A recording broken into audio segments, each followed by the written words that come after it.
नमस्कार, हेलो, आप देख रहे हैं सहर शहर और इस हफ्ते हम आपको जानकारी देंगे ग्रीन जॉब्स की।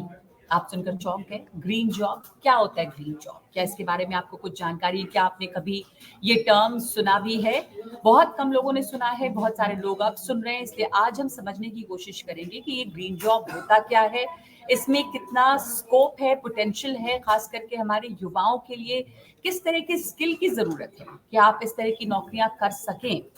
तो सबसे पहले आपको डिफाइन करने की कोशिश करें कि ग्रीन जॉब क्या है। ग्रीन जॉब उसे कहते हैं जो कि एनवायरनमेंट पे, आपके पर्यावरण पे एक तरह से सकारात्मक असर डालता है, जिसका एक पॉजिटिव इम्पैक्ट है, क्योंकि आजकल सस्टेनेबिलिटी और क्लाइमेट, इसकी बातें घर घर में हो रही है और ये एक बहुत बड़ी चिंता है, इसलिए ग्रीन जॉब्स की भी जरूरत बहुत ज्यादा बढ़ रही है।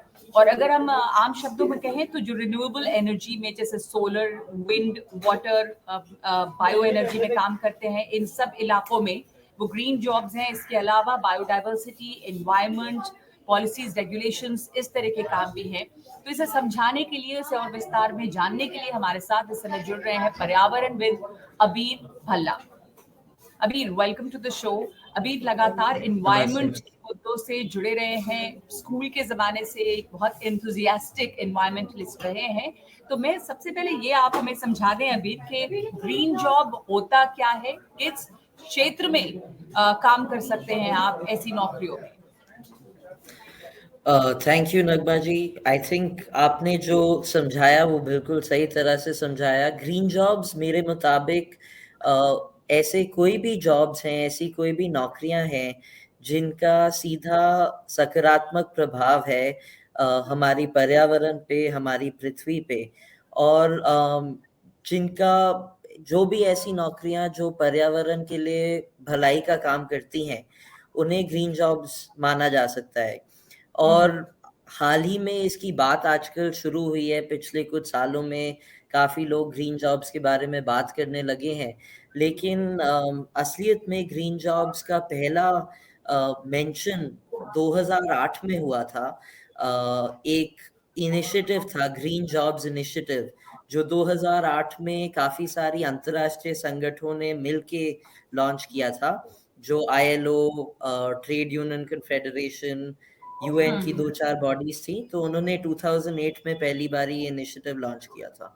अच्छा, तो ये अब मैं जानना चाहती हूँ, मैं कुछ आंकड़े देख रही थी, कुछ फिगर्स हैं मेरे साथ, इसमें अभी ये बताया हुआ है कि भारत की बात अगर हम करें तो इंडिया में करंटली 185 लाख लोग हैं जो कि इन ग्रीन जॉब्स में, इस तरह की नौकरियों में इन्वॉल्व हैं, और करीब 37 लाख जॉब्स जो हैं वो फाइनेंशियल ईयर 2025 में और भी ज्यादा हो सकती है।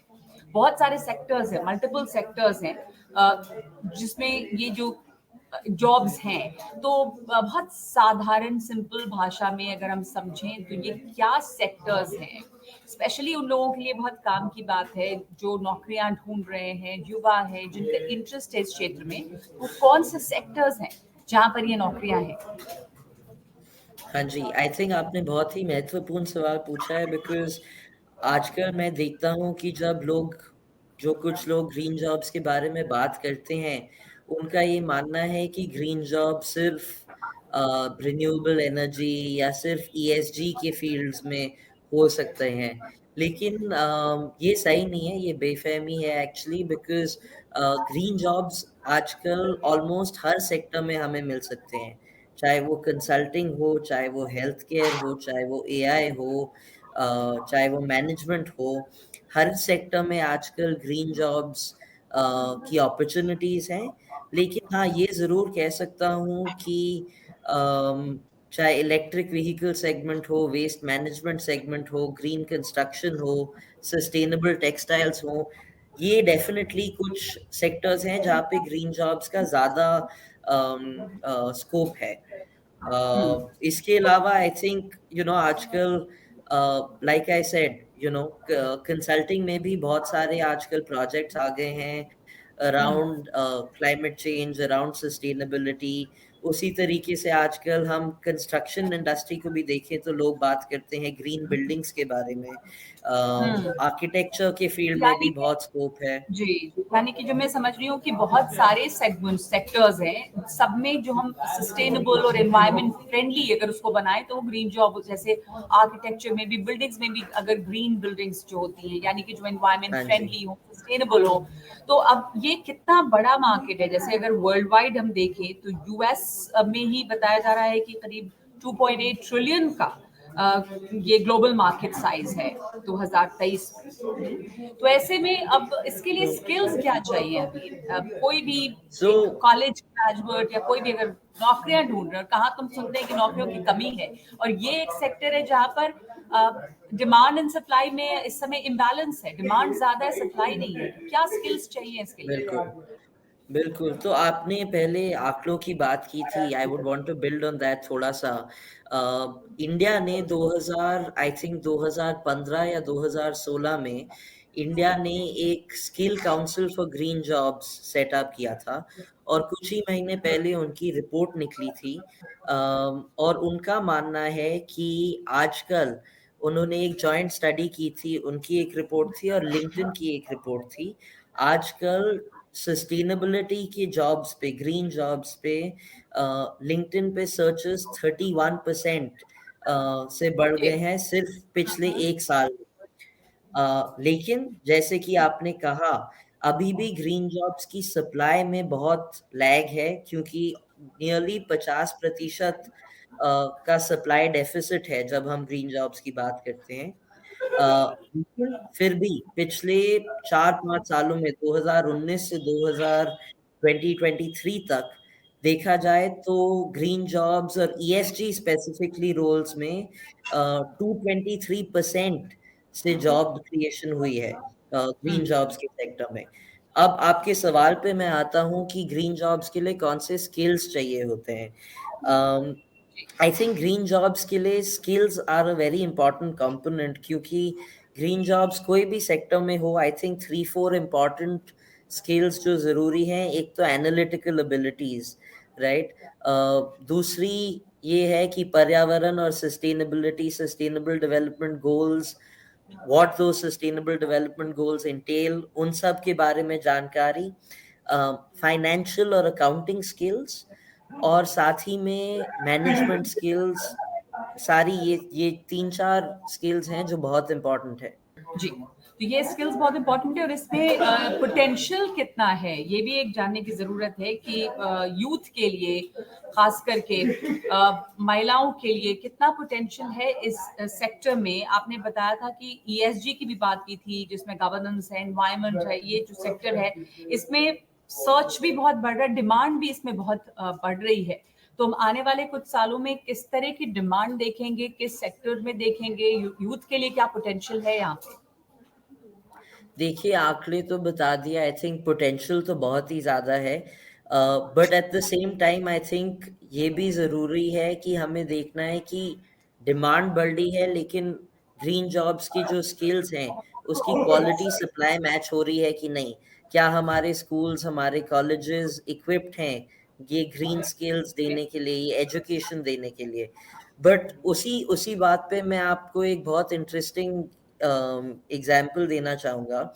आजकल अगर आप देखें कोई भी कंपनी, बड़ी से बड़ी कंपनी हो इंडिया में, जो भी ज़्यादातर बाय एंड लार्ज जो भी चीफ सस्टेनेबिलिटी ऑफिसर्स हैं, जो भी ईएसजी के लीडर्स हैं, दे स्टार्टेड देयर करियर्स 30 साल पहले, 40 साल पहले, राइट? 30-40 साल पहले ईएसजी और ग्रीन जॉब्स का कॉन्सेप्ट ही नहीं था। तो आजकल ना सिर्फ ग्रीन जॉब्स में पोटेंशियल है, लेकिन करियर ग्रोथ में भी बहुत पोटेंशियल है क्योंकि ये सीनियर सीनियर पोजीशंस के लिए कंपनीज लोगों को ढूंढ रही हैं जिनका एजुकेशन ग्रीन ग्रीन स्किल्स में हो, ईएसजी में हो। सो वहाँ भी बहुत बड़ी अपॉर्चुनिटी है।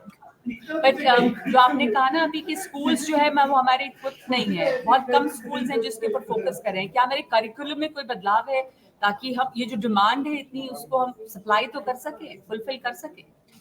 एब्सोल्युटली, आई थिंक वो प्रोसेस थोड़ा ग्रेजुअल होगा। अभी 1-2 साल पहले हमारी न्यू एजुकेशन पॉलिसी आई है और उस पॉलिसी में ये एक अच्छी बात है कि पर्यावरण एनवायरनमेंट एजुकेशन जो है वो थोड़ा और होलिस्टिक, थोड़ा और वेल राउंडेड हो गया है।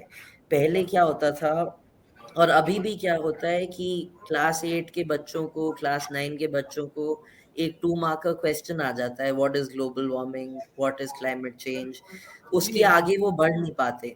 और ये भी सच है कि आजकल स्कूल्स और कॉलेजेस में जो एनवायरनमेंट क्लब्स हैं, उनका काफ़ी योगदान है, लेकिन वो सारे बच्चों को तो पकड़ नहीं सकते, सारे बच्चों के दिमाग में परिवर्तन तो नहीं ला सकते। तो हम्म न्यू एजुकेशन पॉलिसी थोड़ी is a step in the right direction because ये क्लाइमेट एजुकेशन को थोड़ा और होलिस्टिक, थोड़ा और स्किल बेस्ड बना रहा है। अब देखते हैं अगले 5, 6, 7 सालों में लेकिन कि जब इसके लोग कोई रिजल्ट्स अभी आएँगे या नहीं। जी, जब लोग जब जाते हैं नौकरी के लिए इस तरह के किसी भी हुँ, सेक्टर में जो जिसे ग्रीन जॉब कह रहे हैं, is there any kind of skill that's required? जैसे जब आप जा रहे हैं तो how does the company know कि आप इसके लिए सूटेबल हैं, राइट। आपके पास वो right degree? So that is where industry expertise महत्वपूर्ण हो जाती है क्योंकि जैसे अगर ईएसजी कंसल्टिंग के रोल को देख रहा हूँ तो उस जी रोल के लिए दैट्स अ ग्रीन जॉब उस रोल के लिए accounting skills financial skills logical comprehension बहुत इंपॉर्टेंट हो जाता है because ESG auditing is very similar to financial accounting except it's for the environment right hmm and for social and governance aspects similarly hmm अगर हम architecture की field में देखें तो आजकल IGBC Indian Green Building Council की बहुत सारी ट्रेनिंग प्रोग्राम्स आ गई हैं जो आर्किटेक्चर के स्टूडेंट्स कर सकते हैं राइट तो जी उनका बिल्डिंग स्पेसिफिक ट्रेनिंग होएगी हम्म सो वहां पे द स्किल्स स्किलिंग जो बिकम होती है अलग-अलग इंडस्ट्री सेक्टर में, स्पेसिफिक यस दैट्स अपस्किलिंग करने की ज़रूरत है अलग-अलग सेक्टर्स बिल्कुल में। थैंक यू बिल्कुल सो मच बिल्कुल वीर बताने के लिए कि क्या ये होता है और बहुत इंटरेस्टिंग है, बहुत पोटेंशियल है क्योंकि जो फिगर्स हैं कि जो सप्लाई है वो पीछे चल रही है, लैग बिहाइंड कर रही है बाय ओवर 48%।